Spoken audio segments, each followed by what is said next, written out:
नमस्कार दोस्तों, स्वागत है आपका फिर से आपके अपने channel Sanjeev Sharma video log में। सभी भाइयों को और बहनों को मेरी तरफ से हाथ जोड़ के राधे राधे। और जिस तरह से आप मुझे प्यार दे रहे हैं, मैं आपका दिल से जो है वो शुक्रिया अदा करता हूँ। आज की जो वीडियो है वो बहुत एक इम्पोर्टेंट टॉपिक पे रहने वाली है।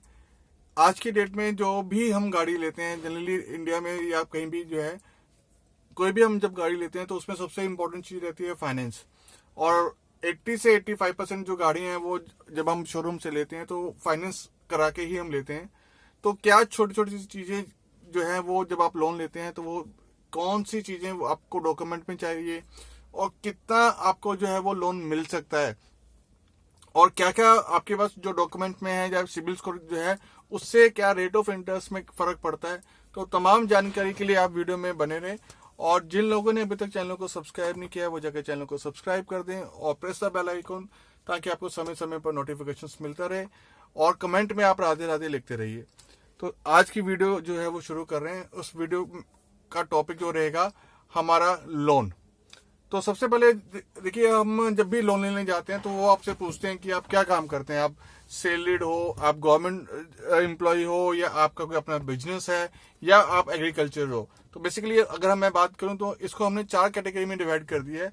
एक आपका सबसे पहले जो लोग गवर्नमेंट एम्प्लॉयड हैं वो हो गए। दूसरा जो आपके सैलरीड वाले हैं वो हो गए। तीसरा जो है वो सेल्फ एम्प्लॉयड हो गए। एंड चौथा जो लोग एग्रीकल्चर का काम करते हैं। तो बेसिकली ये कैटेगरीज में हमने डिवाइड कर दिया है कि आपने जो लोन लेने जाना है तो आपको कैटेगरी जो पता होनी चाहिए।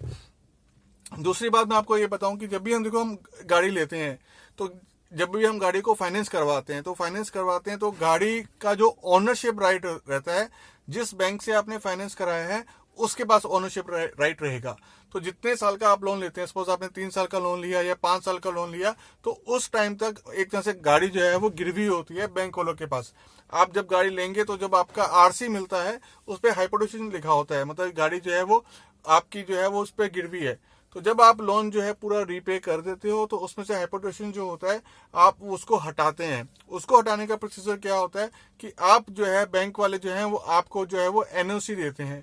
उस एनओसी को एक टाइम पीरियड होता है कि विद इन मंथ्स या विद इन 15 डेज आपको अपने आरटीओ ऑफिस में वो जमा कराना पड़ता है। अगर आप वो टाइम पीरियड निकाल देते हो तो बड़ा चक्कर पड़ता है, फिर उससे आपको रीअप्लाई करना पड़ता है। तो बहुत सारी चीजें जो है वो कंफ्यूजन क्रिएट करती हैं। तो उससे बचने के लिए आपको जब आप अपना लोन रीपे करते हैं, जो आपको सर्टिफिकेट मिलता है जिसे हम कहते हैं एनओसी कहते हैं, तो वो आप जो है वो आरटीओ ऑफिस में जमा करा दें विद इन टाइम लिमिट, ताकि आपको अननेसेसरी की परेशानी जो है वो ना झेलनी पड़े। अब बात कर रहे हैं कि जो भी बैंक जो होते हैं वो किस तरह से जो है वो लोन को जो है वो देते हैं आपका।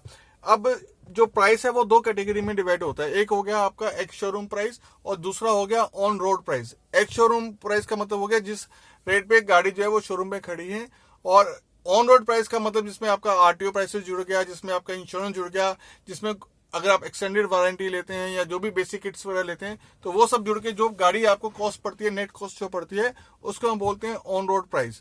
तो अब जनरली क्या होता है कि जो जितने बैंक वाले हैं वो अब क्या करते हैं कि जो भी ऑन रोड प्राइस है उसका नियर अबाउट 90% जो है वो आपको लोन देते हैं, और 10% जो है वो आपको अपनी जेब से देना होता है।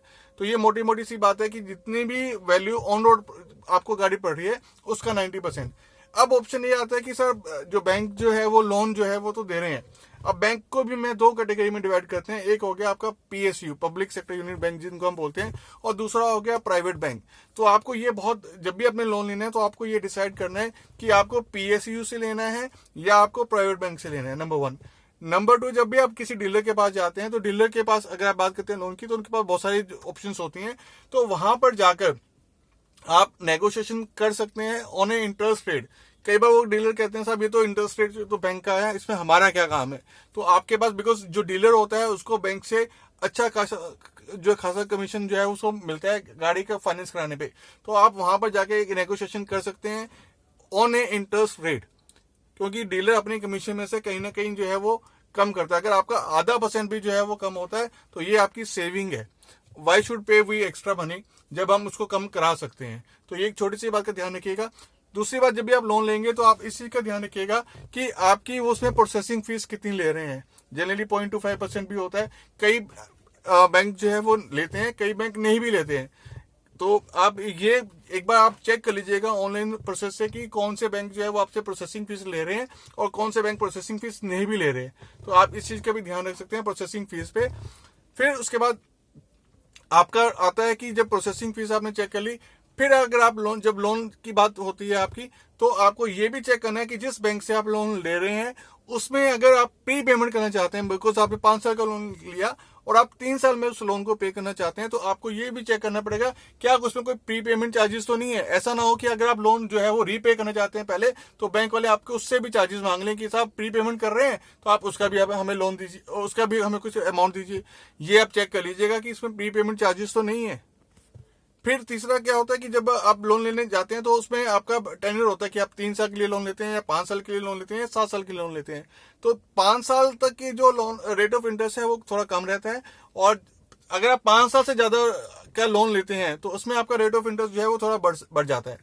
इसमें एक चीज का और ध्यान रखिएगा कि जितने भी आपका सिबिल स्कोर जो रहता है, अगर आपका सिबिल स्कोर बहुत अच्छा है तो रेट ऑफ इंटरेस्ट कम रहेगा। जैसे जैसे आपका सिबिल स्कोर खराब होता रहेगा रेट ऑफ इंटरेस्ट बढ़ता रहेगा। तो कोशिश ये कीजिएगा कि सिबिल स्कोर जो है अगर आपका अच्छा है तो आप उनमें नेगोशिएशन करने के लिए आपके पास बहुत अच्छा मौका होता है। आप जाके वहां नेगोशिएशन कर सकते हैं कि मेरे सिबिल स्कोर के हिसाब से आप मुझे बताइए, बिकॉज बैंक वाले भी चाहते हैं कि जिसको वो लोन दे रहे हैं वो आदमी वैसा हो जो लोन जो है वो अच्छे से जो है उसको रीपे कर सके, ना कि कोई डिस्प्यूट उसमें ओकर हो। तो आप इसी का ध्यान रखिएगा कि अपने सिबिल स्कोर को आप ऑनलाइन अपने आप भी चेक कर सकते हैं कि आपका सिबिल स्कोर क्या है। तो आपको जब आइडिया लग जाएगा कि आपका सिबिल स्कोर क्या है तो आप इसमें बैंक के साथ एक अच्छा खासा जो है वो नेगोशिएशन कर सकते हैं। अब बात आती है साहब एज की। तो मिनिमम एज जो है वो लोन के लिए आपको चाहिए 21 साल और मैक्सिमम जो आपकी एज होनी चाहिए वो होनी चाहिए 67 ईयर। तो ये आपका एक एज का जो प्रोसीजर था कि एज कितनी होनी चाहिए वो आपका हो गया।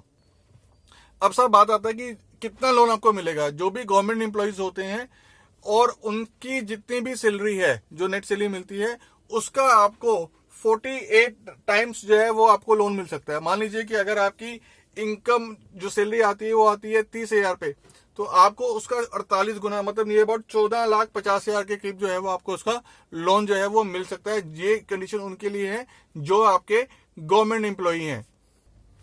जो लोग सैलरी वाले हैं या जो लोग प्रोफेशनल हैं, जो लोग सेल्फ एम्प्लॉयड हैं, तो उनको जो है वो कितना लोन मिल सकता है। तो अगर मान लीजिए कि आप ITR जो है वो 3 लाख की जो है वो फाइल करते हैं तो उसका आपको 4 गुना जो है वो लोन मिल सकता है। मतलब अगर आप 3 लाख की ITR फाइल कर रहे हैं तो आपको 4 गुना मतलब 12 लाख का लोन जो है वो आपको उस पर मिल सकता है।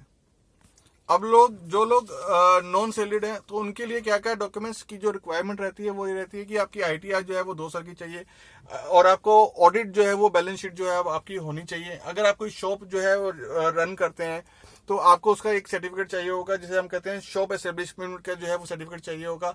आपको PL प्रॉफिट एंड लॉस की जो है वो स्टेटमेंट आपको लगानी पड़ेगी। तो ये आपकी जो बेसिक रिक्वायरमेंट्स हैं जो लोग नॉन सैलरीड है उनके लिए हैं। अब जो लोग सैलरी वाले हैं उनको क्या क्या डॉक्यूमेंट चाहिए, एक तो आपका फॉर्म 16 हो गया, वो आपको चाहिए। आपकी सैलरी स्लिप चाहिए। 6 मंथ की आपको एक बैंक स्टेटमेंट जो है वो आपको चाहिए होती है। और ITR अगर आप फाइल करते हैं तो ITR आपको 2 साल की जो है वो आपको ITR चाहिए। और आपको बेसिक KYC के जो डॉक्यूमेंट हमें चाहिए होते हैं वो हमें उसकी जरूरत पड़ती है, जैसे आधार कार्ड हो गया, आपका पैन कार्ड हो गया। तो ये डॉक्यूमेंट्स आपको चाहिए। तो ये छोटी सी इन्फॉर्मेशन थी कि आप जब बैंक में जाते हैं तो आपको क्या क्या डॉक्यूमेंट चाहिए और आपके पास किस तरह से आप नेगोशिएशन कर सकते हैं आपको रेट ऑफ इंटरेस्ट पे, और कैसे आपका जो सिबिल स्कोर है उसके हिसाब से। अगर सिबिल स्कोर आपका 750 से ऊपर है तो रेट ऑफ इंटरेस्ट कम रहता है। जैसे जैसे आपका सिबिल स्कोर कम होता रहेगा आपका रेट ऑफ इंटरेस्ट बढ़ता रहेगा। तो अगर सिबिल स्कोर अच्छा है तो आप नेगोशिएशन अच्छी तरह से कर सकते हैं। तो आप किसी भी डीलर के पास भी अगर लोन के लिए जाते हैं तो आप उस पर भी नेगोशिएशन कर सकते हैं। तो रेट ऑफ इंटरेस्ट पे जो है वो मैटर करता है।